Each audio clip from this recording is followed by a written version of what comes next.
Hey, silent fighter. Yes, you? The one who smiles in the daylight but battles invisible wars at night. The one who's been fighting demons no one else can see. You've been strong for too long and now your mind feels like the enemy. There are two battles we face in life. One with the world and one within our own minds. And the truth is the one inside your mind is the deadliest. Because while external situations may cause pain, it's your thoughts that keep the pain alive. You can be sitting in a calm room with no enemies, no danger, and still feel fear, regret, anger, and shame. Why? Because the battlefield is in your head. You've probably had days where everything seems okay on the outside, but your mind won't stop attacking you. A single negative thought starts to grow like poison. I'm not good enough. I always mess things up. They don't really like me.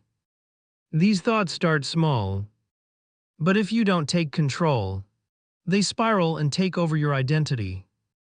That's where Stoicism becomes a weapon. The ancient Stoics like Marcus Aurelius, Epictetus, and Seneca lived in hard times. Wars, slavery, exile, betrayal. But they learned something that most modern people never realize. You cannot control the world, but you can always control how you respond to it. As Marcus Aurelius wrote in Meditations, you have power over your mind, not outside events. Realize this and you will find strength. Let that sink inches. You don't have to be rich. You don't have to be perfect. You don't have to control every situation. You just have to learn how to respond instead of react. You're not your negative thoughts. You're the observer of them. And if you're the observer, that means you can choose how long they stay. This video is not for someone who wants to feel good for 5 minutes. This is for the warrior who's ready to stop living under the weight of their own mind. This is for the person who's tired of the voice that says, "You're not enough." In the next 7 chapters, we will break down the most brutal mental traps that feed your negative thinking and how Stoic philosophy gives you the exact tools to destroy them. So, don't just watch this video, study it. If you want peace, clarity, and inner strength, don't skip any part. Each section builds on the last. Before we begin, I want you to drop this affirmation in the comments. I am stronger than my negative thoughts. Like this video, share it with someone you care about. Subscribe if you're serious about inner growth. And now, let's kill the negative thoughts. One Stoic truth at a time. Number 1. You are not your thoughts. Let's begin with the most important truth. You are not your thoughts. This might sound strange at first because we've been raised to believe that every thought we have is somehow us.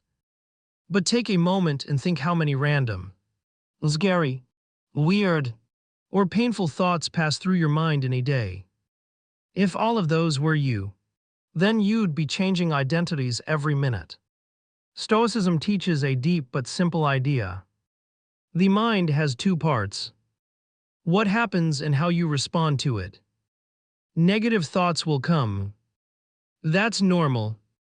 What matters is what you do with them.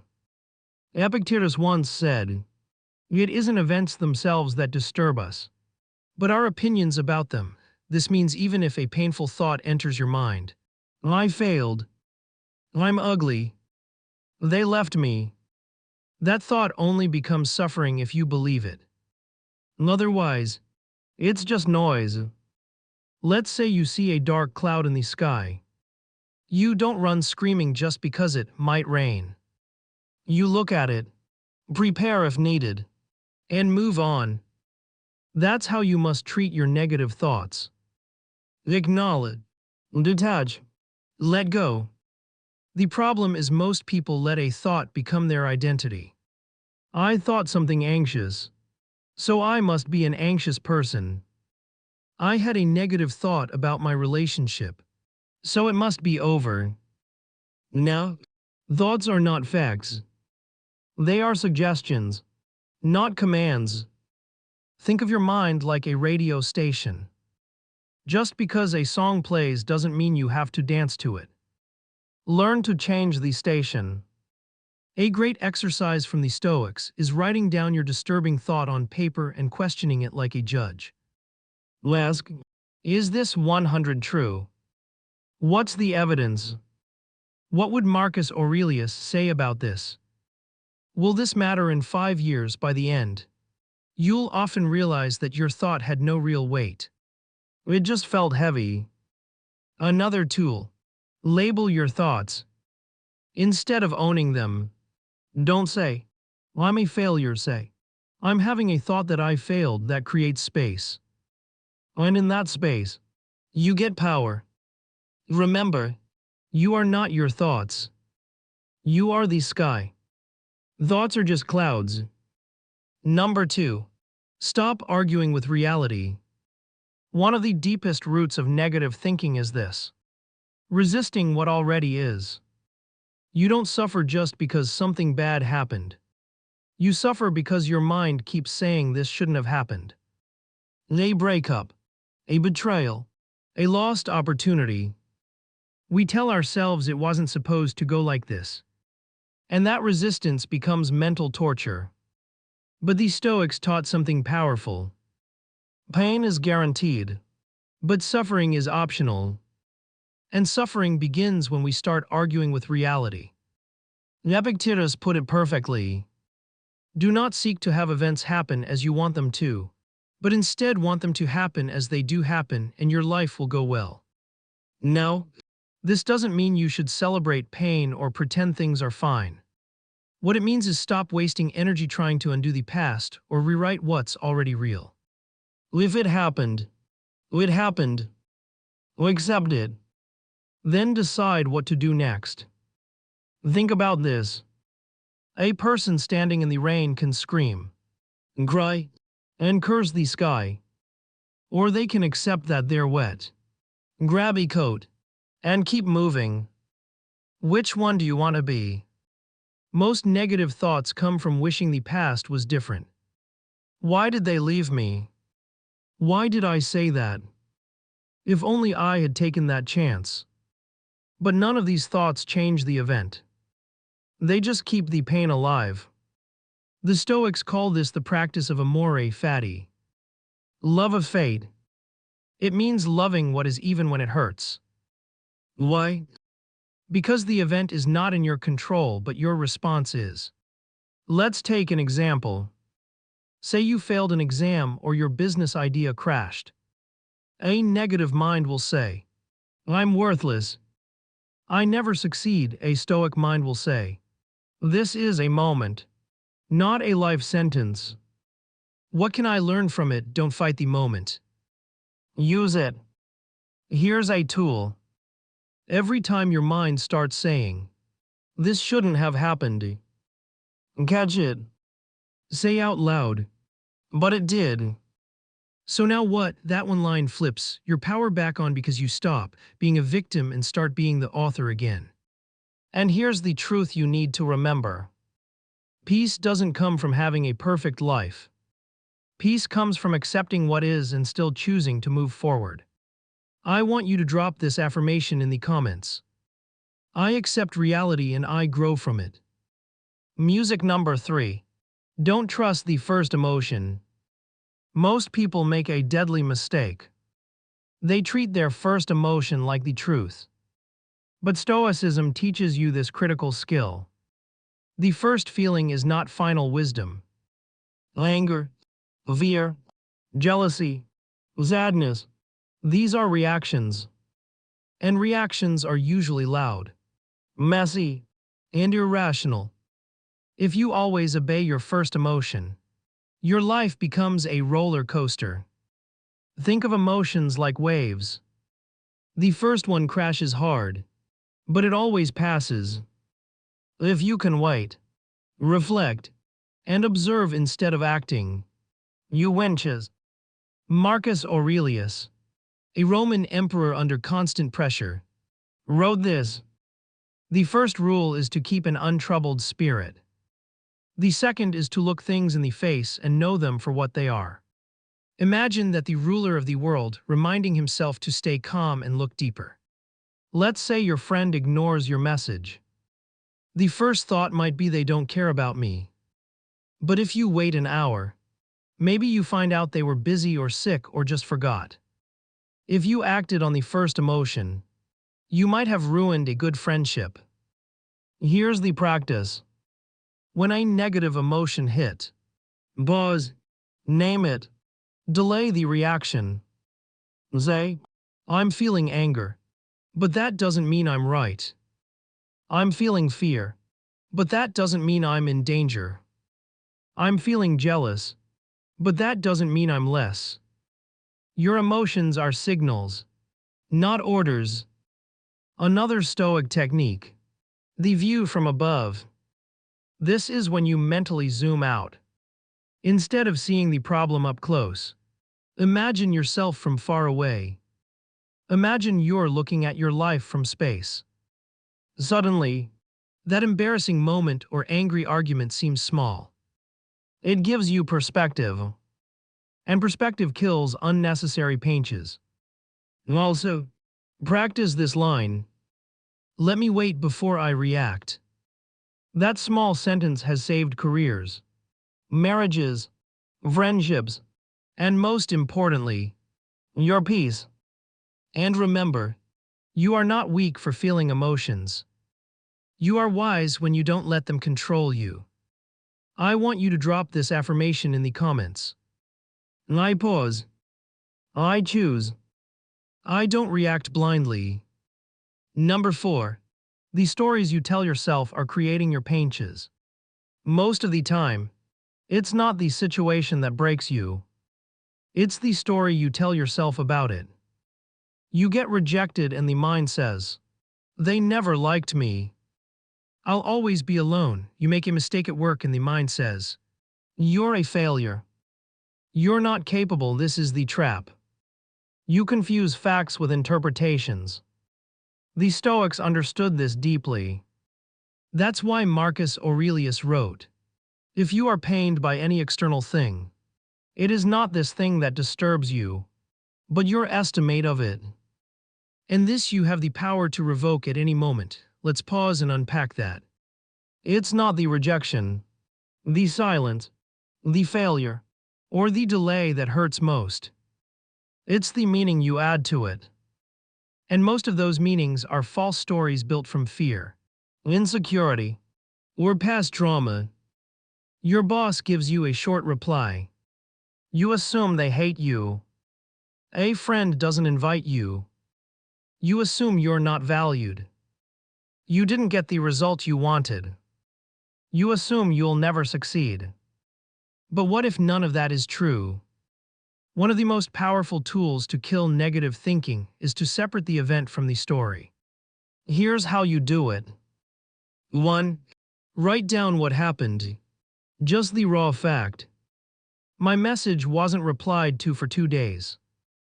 2. Now write down the story your mind is telling. They don't care about me. They're avoiding me. 3. Now challenge that story. No, Do I know this is true? no, Is there another possible reason? no, Have I ever delayed messages for reasons that had nothing to do with the person? often, Just doing this exercise helps you realize your thoughts aren't reality. Here's the Stoic mindset. Bad things happen, but they don't define you. You define the meaning of what happens. And in that power, you shape your emotional world. Use your mind to heal, not hurt. Your brain is a storyteller, but you are the editor. And a wise editor doesn't let false stories go to print. So the next time your thoughts spiral, pause, investigate, and rewrite because you are not the pages. You are the author rewriting the page. I want you to drop this affirmation in the comments. I control the story. I choose peace over panic. Number 5. Your environment feeds your inner dialogue. Let's be brutally honest. Your surroundings affect your thinking. And most negative minds are not born. They're built by toxic environments.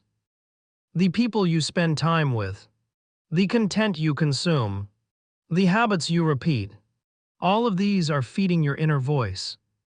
And if you're surrounded by noise, drama, chaos, and pessimism, your mind will reflect that chaos. Seneca, one of the wisest Stoics, warned, associate with people who are likely to improve you. Welcome those whom you yourself can improve. This wasn't just about friends. It was about mental hygiene. If your mind is like a garden, who are you letting plant seeds in it? Let's break it down. Negative people. If you're constantly around people who complain, gossip, or belittle others, you start picking up their mindset. Your brain mimics what it hears most. Toxic social media. If you scroll through content that triggers insecurity, anger, or shame, your mind becomes addicted to low-vibration thoughts. Chaotic spaces, a messy room, cluttered desk, or loud home can amplify stress and kill clarity. The Stoics lived with simplicity and order because they knew chaos outside leads to chaos inside. Here's a truth that hurts. You can't kill negative thoughts while feeding them every day. So, start doing an environment detox. Ask yourself, who makes me feel drained versus who makes me feel calm? What content am I watching? Does it inspire me or make me feel worse? Is my space helping me think clearly or is it adding to my stress? The Stoics weren't just focused on philosophy. They were focused on structure, simple routines, clean surroundings, meaningful conversations. They knew that external discipline created internal stillness. Try this challenge. Spend 7 days without gossip, drama, or negative scrolling. Clean your room. Unfollow accounts that fuel comparison. Spend time with people who actually want to grow. You'll be shocked how much quieter your mind becomes. Not because the thoughts magically disappear, but because you've stopped feeding the storm. Number 6. You're tired, not broken. Sometimes your negative thinking doesn't mean something's wrong with you. It just means you're tired. Not just physically, but emotionally, mentally, and even spiritually. And when you're tired, everything feels worse than it actually is. You misread texts. You overthink decisions. You assume people are against you. Your mind becomes a storm not because you're weak but because you're drained. The Stoics understood this deeply. They didn't just talk about mindset. They talked about preserving your energy. Marcus Aurelius reminded himself if you are distressed by anything external, the pain is not due to the thing itself but to your estimate of it. And this you have the power to revoke at any moment. But how do you revoke that pain if you haven't slept, haven't rested, haven't taken time to be still? Too many people try to think their way out of a storm. But what they need is recovery, not more thoughts. Negative thinking gets louder when you're sleep deprived. You haven't eaten well. You haven't exercised in days. You're overexposed to noise, social media, and pressure. You haven't taken time alone. You don't need to fix your mind every time. Sometimes you just need to give your nervous system a break. Stoicism is not about being a robot. It's about being rational and responsible with your energy. Even Epictetus, who taught discipline, reminded students, it is impossible for a man to learn what he thinks he already knows. If your mind is full, tired, and overwhelmed, you won't learn, grow, or think clearly. So, give yourself this gift. Sleep early tonight. Take a 20 a nut, walk outside without your phone. Say no to one thing that drains you. Write down your worries and then step away from them. You're not broken. You're just overrun. Stop treating exhaustion like weakness. Treat it like a signal. It's time to rest. It's time to refill. Negative thoughts often vanish. Not because you beat them, but because you stopped running on empty. I want you to drop this affirmation in the comments. I am not broken. I am just resting. Number 7. Gratitude kills negativity. This one might surprise you. Gratitude is not just positive thinking. It's a weapon, a powerful one, that destroys the roots of negative thought. Why? Because gratitude forces you to see what's real, not just what's missing. When your mind is stuck in negativity, it creates a tunnel vision. Nothing is working out. Everyone is better than me. Life is unfair. But the moment you name what's going right, that tunnel starts to crack open. Seneca wrote, "It is not the man who has too little, but the man who craves more that is poor." Most negative thinking is rooted in lack, a feeling that you are missing something. But gratitude reminds you already have so much, and this isn't about ignoring problems. It's about balancing your perspective. In your lowest moments, ask, what am I taking for granted right now? What do I have today that I once wished for? Who do I still have around me? Write it down. One line. That's all it takes to start shifting. Let's say you feel lost in your career. That's real. But maybe, just maybe, you're healthy, safe, fed, and learning. Your relationship is struggling. But maybe you've discovered your own strength, boundaries, and self-worth.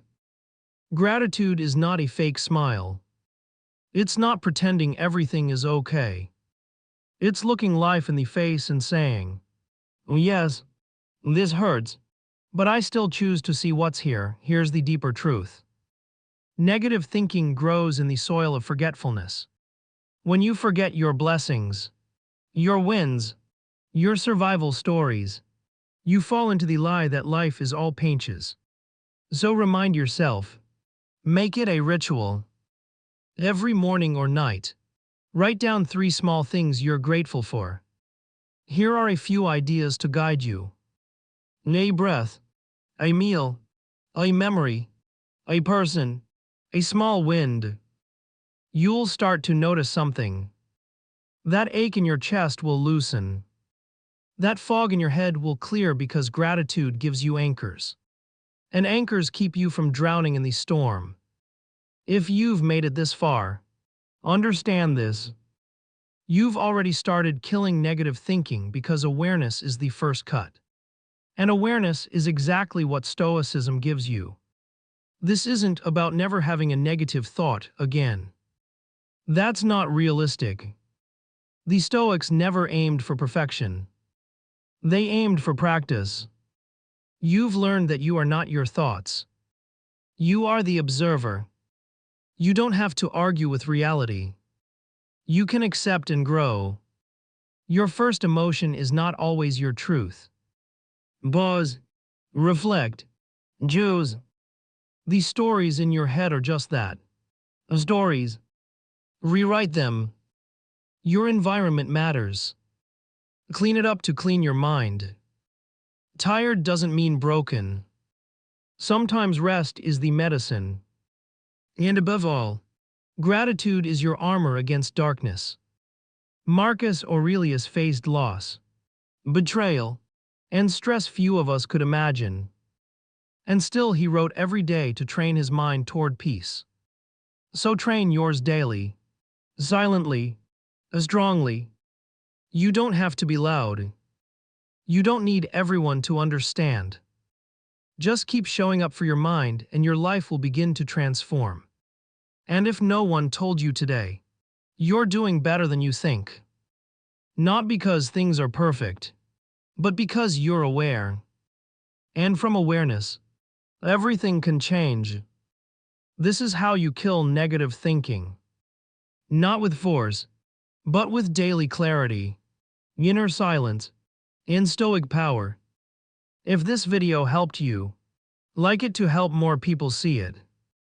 Comment your favorite point or quote. Share this with someone who needs peace. And subscribe because we are building a stoic mind together. Final affirmation for the comments. My mind is my strongest weapon. Music.